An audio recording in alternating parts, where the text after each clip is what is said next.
Um, so, like I said yesterday, I created a TikTok for plugging my poetry and done all that I'm about to finish, stuff like that. So you should go check it out. Enjoy. The goal is consistency, just to put out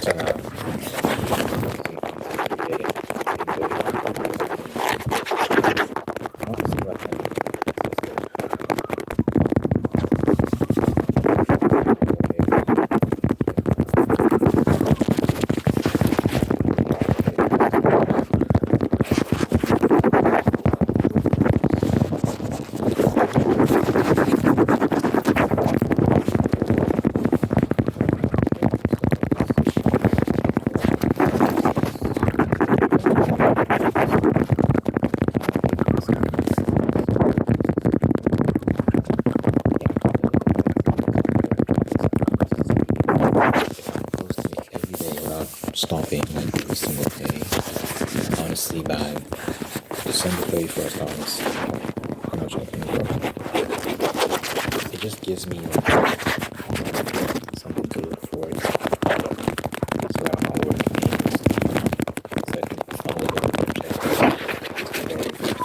I say to myself, let's see how far I can progress within a month and a half.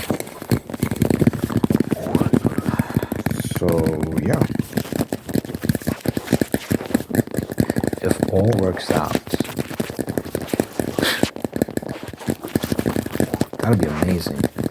If things work well, it'll mean that the account grows exponentially, and then I can have people supporting the books. I think I'm also like do some singing on there, sing some of my songs, and just to promote the music as well. Because it goes nicely together, you know, because it's a lot of poetry.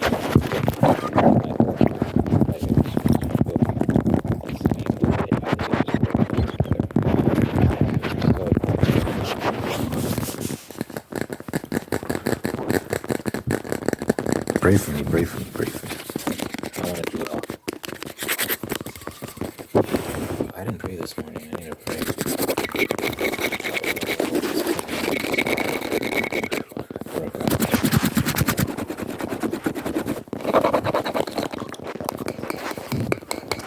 Consistency is key. I saw that like several people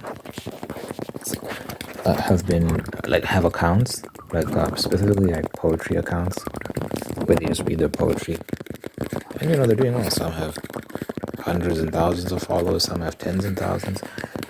It's actually eye-opening because I didn't realize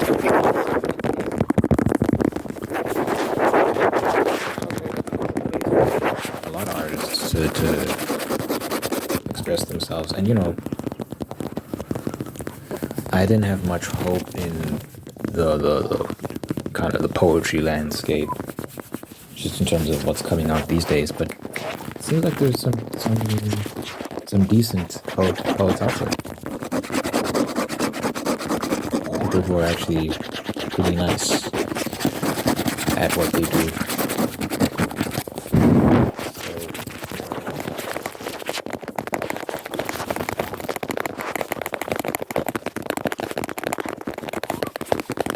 I want to see if I remain consistent, can I also elevate myself to that level? God willing. God willing, God willing.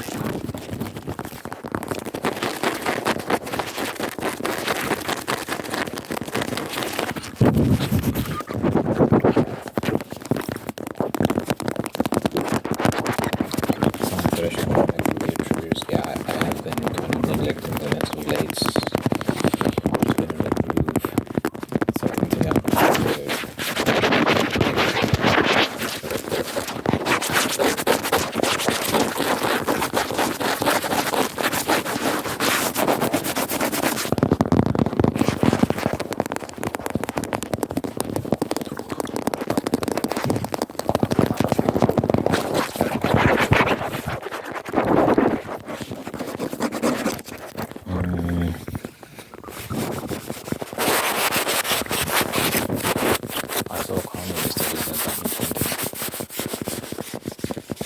got me thinking. The person, a shout out to you if you're seeing this.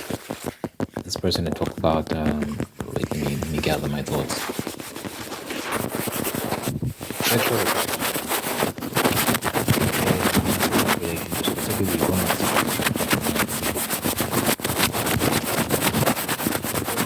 and how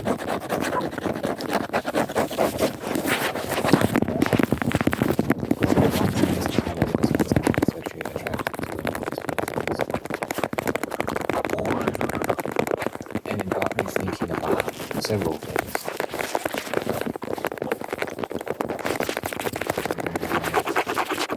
If you think about a lot of marriages, I don't know if it's most. It feels like it's most. It seems like it's most marriages. But at some point, after people get married, they stop having sex. Particularly the women, they just don't want to have sex anymore. Sometimes it's the men, like especially if the men are like really busy. You see that a lot of like corporate guys that just have these outlandish hours they spend in the office and they come back super late and they're never in the mood. It happens with some dudes, for sure. But you see it a lot with women when they get married and they just don't want to have sex. And the claim that's often made is, yeah, I just don't want to. I just don't want to. In reality, what's happening there is they're not attracted to their husbands anymore. That's just the cold, hard facts. It's not nice to hear, but it's the truth. They're not attracted to their husbands anymore. That can be for several reasons. But, they'll look at other guys. Like, there'll be other guys that and this is a terrible thing, but it happens.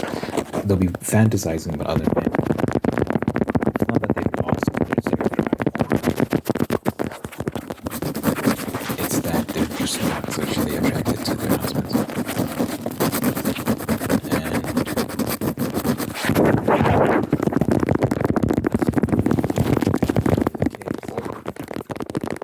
Sometimes both are.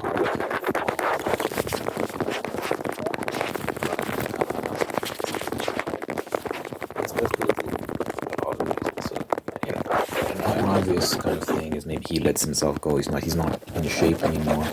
Maybe he was in shape at the beginning of the relationship.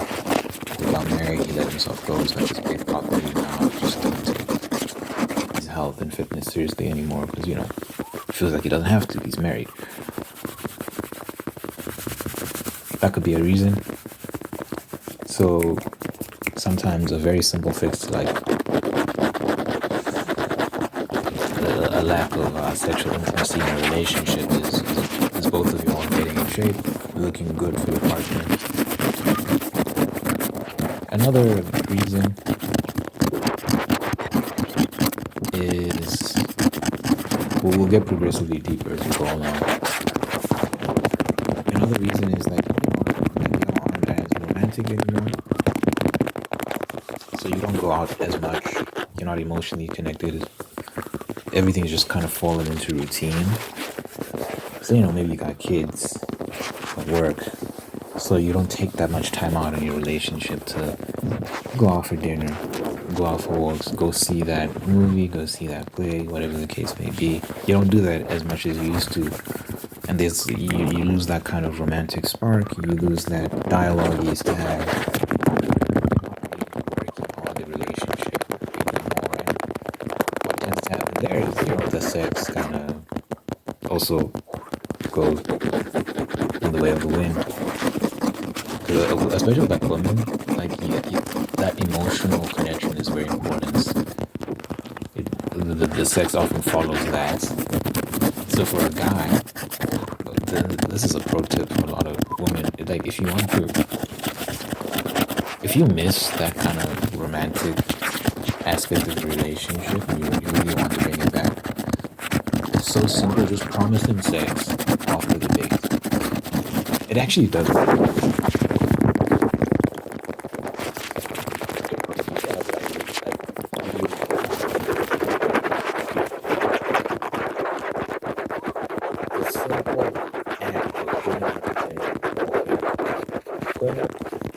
You're going to dinner, you're dressing up, so you're looking nice for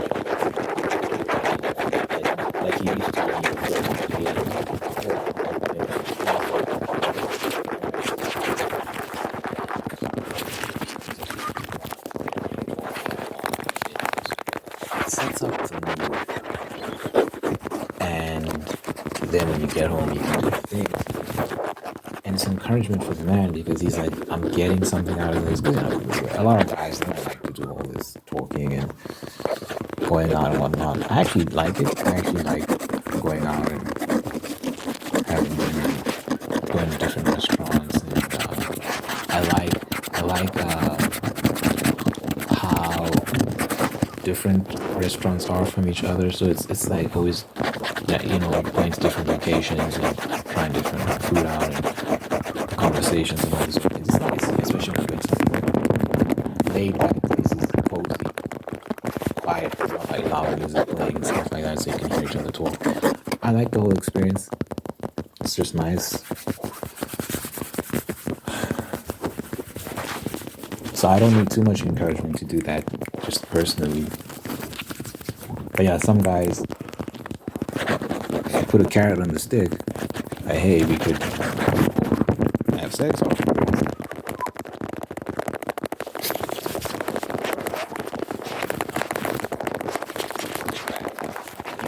Sometimes marriages, it's like wars,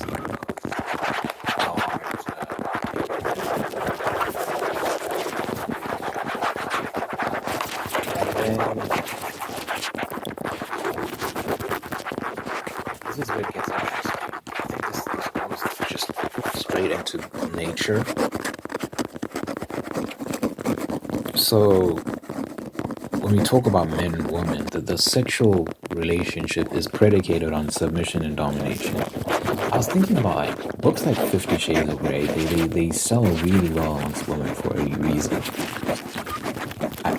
Most women just inherently want that dynamic. It doesn't necessarily mean like you have to get some BDSM gear and start whipping people. Not necessarily. But there's something about that dynamic where the man is taking control and having his way. I think that turns a lot going on. And going back to sexual intimacy, like in marriages and stuff, oftentimes, especially these days, because this drop off in sexual intimacy in marriages is just more of a recent thing. It wasn't always this way. I think, it's just gotten progressively worse. And what you see is, this does coincide with feminism, where the roles in the household have kind of been subverted. And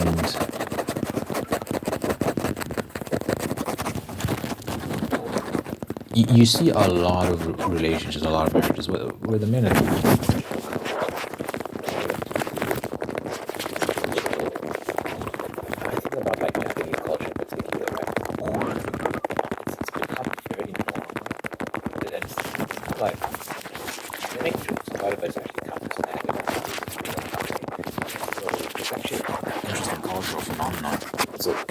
Japan is kind of traditional.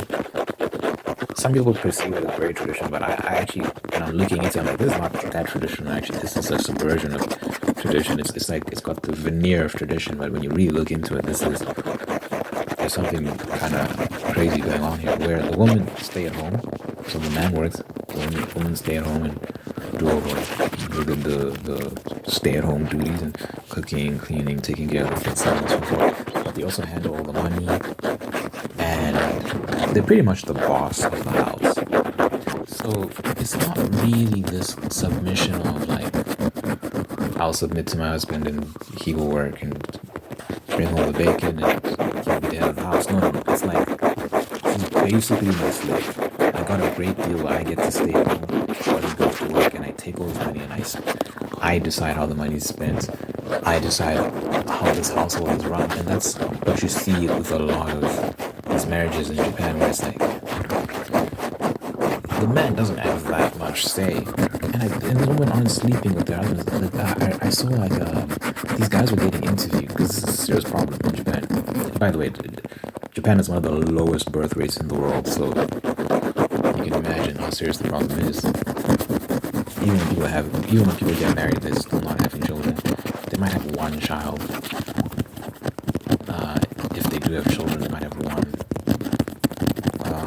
not enough to replace the population. So if every couple has one child, the population will shrink. It will not grow. It will shrink. It won't grow. It won't stay the same. It will shrink. Anyway, because of this dynamic, where the woman is essentially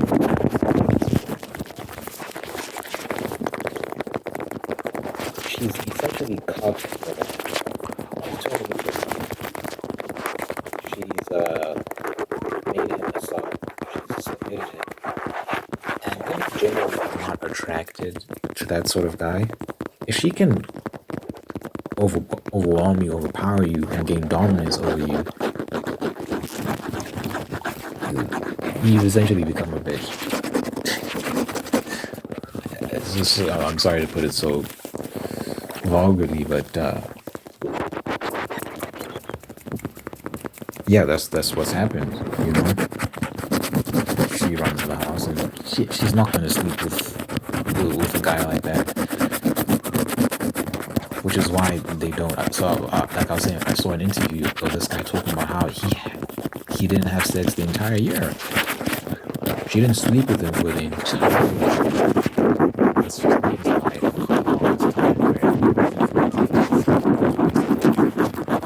something like that. Where he's just not getting laid, and that's a lot of men in Japanese society. That's a lot of men in Japanese society.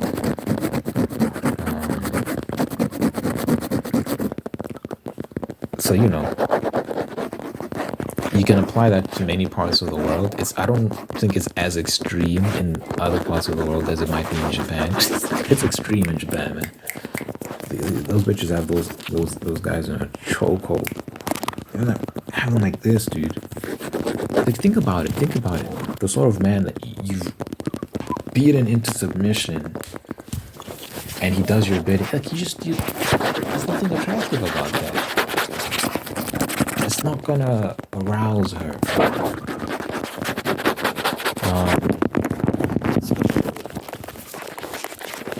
You go to the West, you go to many parts of modernized Africa, you go to many parts of the world. You see the same exact trends. And it's not a coincidence. There's definitely something there. So a man that can provide financially, emotionally, a man that can be, in reasonable shape. He takes care of himself. He looks good for his women. And a man that can be masculine, so he's not gonna take nonsense. Because women, this is what women do. They'll say they want this. They'll say they want that. They'll say a whole bunch of things. Anyone who's been around women, anyone who knows that bitches can't be trusted. They'll say this, they'll say that, but they actually want this. And they think they want this, but they actually want this. So if you're naive enough to just constantly just take their word, like every time they say something, you just take their word for it, you're going to be led astray. You're going to be dribbled. You have to stick to your guns. You have to stand on business, and you have to assert yourself. And I think ultimately, it leads to respect. She respects you for it. Sometimes it might get angry. Sometimes it might sulk and throw a tantrum here and there. But she will ultimately respect a man who's just very sure of himself and can't be pushed around and can't be submitted. And that's the guy that it turns him on. The man that will have his way. And he forces her into submission. That's how it works. I think that's the thing we don't talk about these days because it's controversial in this ultra feminist age. But yeah, man, I think you're just signing a death certificate for your sex life when you listen to these feminists. It's not gonna work out. You're gonna go the way of many other men who listen, do what they and follow the relationships and see that everything they're not really respected in the house. They're just there. They're just props. And a lot of the time, the women run the show. And the women aren't happy either in these dynamics, by the way. They aren't happy either. They're not satisfied. There's no romantic flair.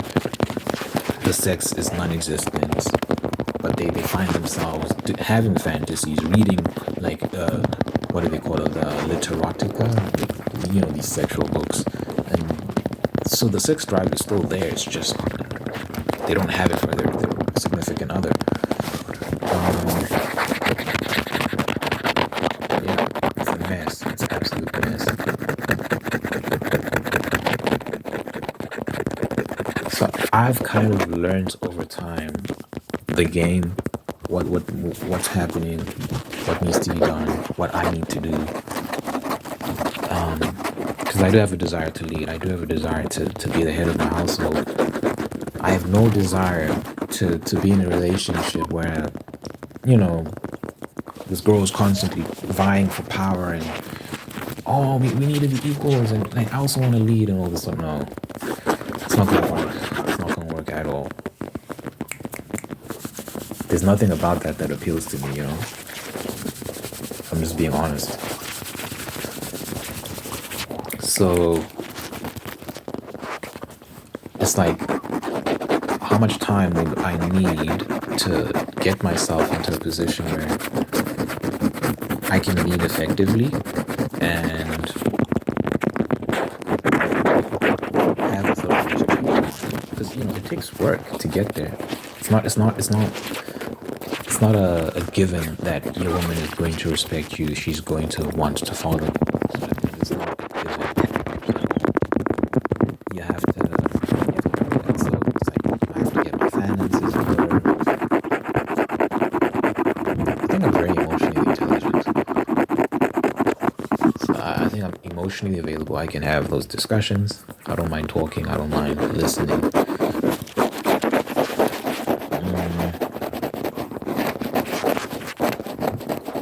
So finances, being emotionally available, being in reasonable physical shape,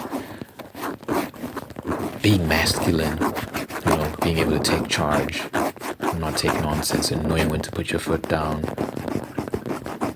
knowing when to take it easy, that sort of stuff.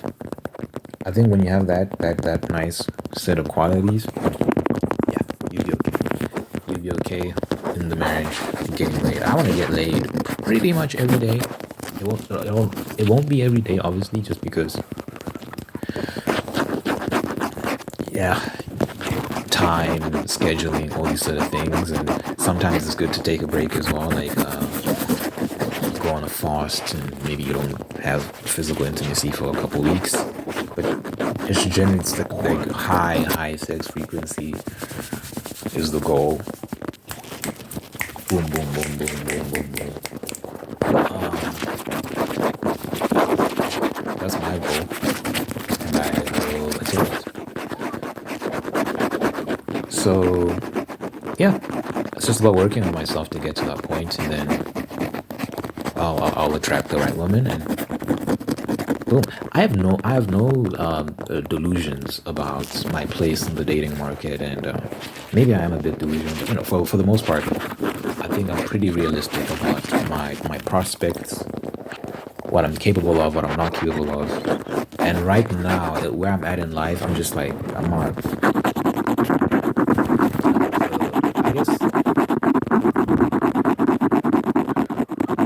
I guess the sort of woman I want, I don't think I stand much of a chance right now.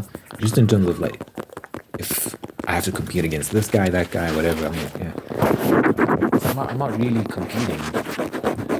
I don't want to. I'm just focusing on myself for now. And then at some point, I'm going to take it more seriously. I'm going to put myself out there and really start a lot of success. And this is what you see with a lot of guys. Young guys, it takes time for them to build themselves and get to themselves to a point where they're attractive. And usually you start to see men in their late 20s, early 30s. That's when they start to find women and settle down and all these sort of things.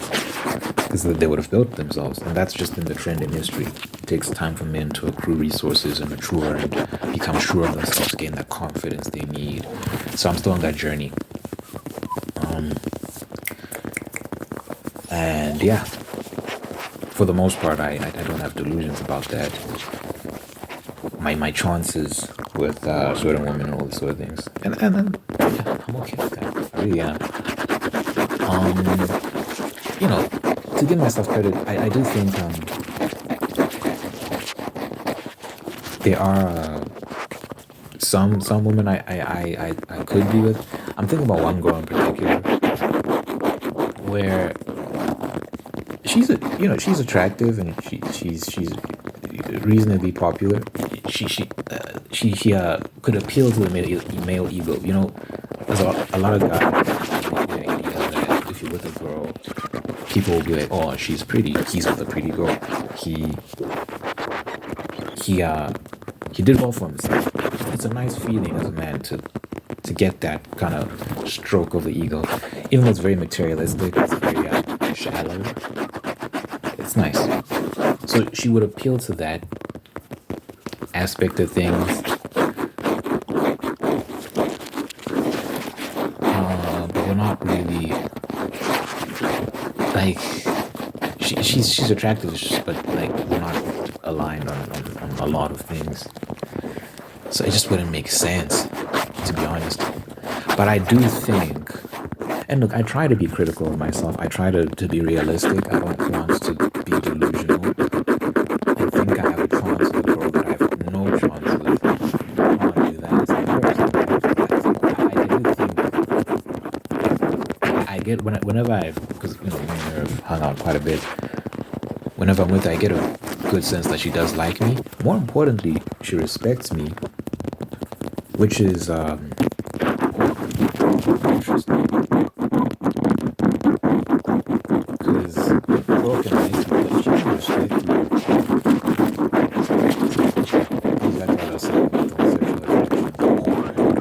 It's really hard for women to sleep with a man they don't respect.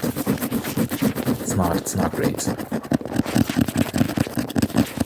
But I do get the sense that she does respect me, and we just fall into certain roles whenever we're together. I find myself taking charge a lot and making the bulk of the decisions, and just leading in that dynamic. And I think she voluntarily falls into that position of following. It just happens naturally. It's not a discussion we have. It's not something we do consciously. It just happens. Whereas I don't think she would do that with someone she doesn't respect. I think she'd be mouthing off a lot more. She'd be dragging me around. She'd be the one making the decisions. She'd be the one setting the pace. It's not the case here. So I do think genuinely that if I put in effort, if I actually try to make that work, I think I could. I think me and I would be in a relationship. I could be wrong. I could be wrong, but I think I have a good sense of what that is.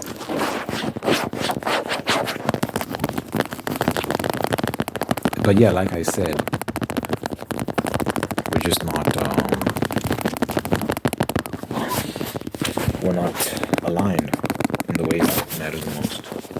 So I don't think that would work well. It would end.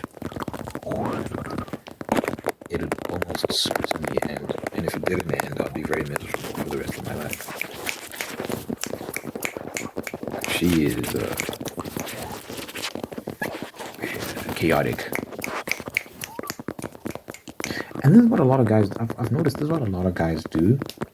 They'll be with chaotic women because they're attractive. They'll ignore all the red flags, they'll ignore all the issues, be with a very chaotic woman.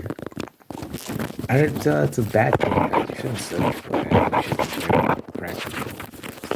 rather be with a girl that, yeah, maybe she's not as attractive as the one girl over there, but she's a good woman. She's reasonably attractive, and she has all these other things going for her. Like, you're gonna have peace, you're gonna be happy, and something interesting happens when you fall in love with someone, you get to know them. They become more attractive to you over time. Like, you start to really appreciate their unique features and all these sort of things. So you shouldn't be so shallow to make decisions just based on someone's physical looks. You should take in a whole bunch of other things as well. And then, yeah, you find that you become more attracted to them over time. So, yeah, I don't want to make that mistake. And I don't think I will. But a lot of guys do. Like, you'll have your own values and your own traditions and your own beliefs, and then you'll date a woman who's just diametrically opposed to all that. It doesn't make any sense. And you're fighting, and you just. I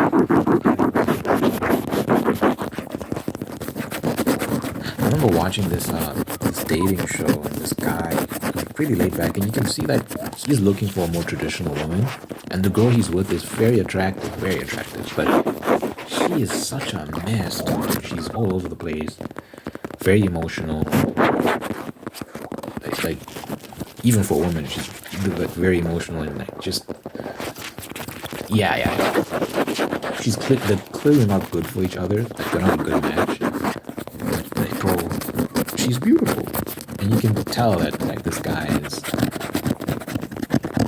he's looking at her through rose-tinted glasses. He needs to leave, and I followed up after the show ended because they left the show together. They left as a couple, and I followed up. I checked out the Instagrams. They're separated. It was very ridiculous. Yeah, guys need to be smarter. Don't be with a girl just because she's pretty. Be with someone that's good for you, and the rest will follow. Beauty's in the eye of the beholder, People have a way of becoming more attractive to you when you like them for them. When you fall in love with a person's heart and mind,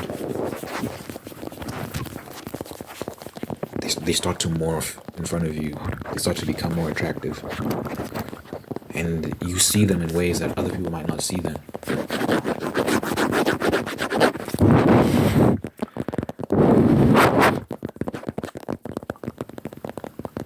That's why ugly guys with a lot of charisma and personality can score with very pretty girls. They just have that juice. They have something about them that's really nice or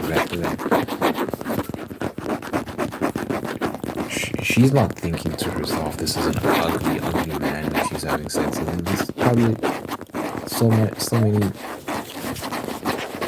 parts of him that are so attractive that end up making him look attractive. It's a weird thing that happens. I'm not crazy, right? I think everyone's experienced this. Just like it's really unreal.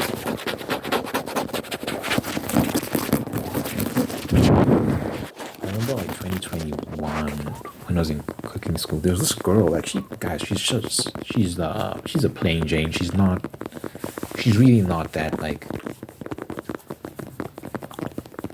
big of a looker. Like, she's not conventionally attractive, but she had a very magnetic personality, and a lot of dudes wanted her, including myself. It was a very strange thing. I was like, this bitch is not that attractive, but she had a great personality and vibe that just attracted people. It's a very interesting thing.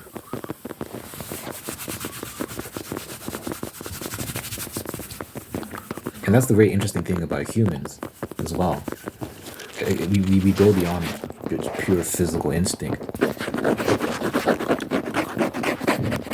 We're not just attracted to her animal parts. Like, there's something about her essence, about her being that draws us in. Otherwise, you'd always be going for the big titty girls and the girls with the most symmetrical faces and all these sort of things, and those will always be the ones that are winning. But there's some plain Janes out here scoring big sometimes. It depends. Sometimes nature wins, but for those of us who are reasonable and aim to be above our, aim to appeal to more higher instincts, we see beyond all that stuff and we strive for more than just the flesh. But anyway, sex and marriage, very important. I don't want to be in a sexless marriage. I absolutely reject the concept of a sexless marriage. I want to be with a woman who's on the same page. She agrees that, yeah, sex is important in a marriage. So that's very important. Those are discussions you need to have. But I also think work needs to be done. It's not enough to agree. You actually have to put in the work to make sure that you remain attractive to each other. But when you're on the same page and you're doing what you need to do, there should be no problems. So I am going to be a happy camper when I'm married. And like I said, pretty much every day. Obviously, not exactly every day, because there's always something that pops up, and there'll be breaks that we take intentionally to meditate, to practice restraint. But it's going to be active, and I'm looking forward to it. Let me know what you think in the comments. I'd like to pray at the end of all my videos. Dear Father God, I thank you for this individual watching this right now. Thank you for making them all unique and guiding them apart to us. Peace, prosperity, and purpose. Thank you for blessing this person with wonderful people in their life. Allow them to take care of them, being the absolute best of them. And thank you for maintaining the ones that are there to do the same thing. Thank you for blessing this person with love and marriage and sustaining that love and marriage and making you very, very, very happy. Thank you for blessing this person with the spirit of gratitude so that they give thanks for the wonderful things in life. And by giving thanks, they can find peace, contentment, and attract even more blessings. Let your presence be felt in this person's life. And let your God that you're real, that you love them, and going to be there for them. Good health, long life, and happiness over this person and everyone they care about in your mind and your brain. Jesus, amen, amen, amen, amen, amen, amen.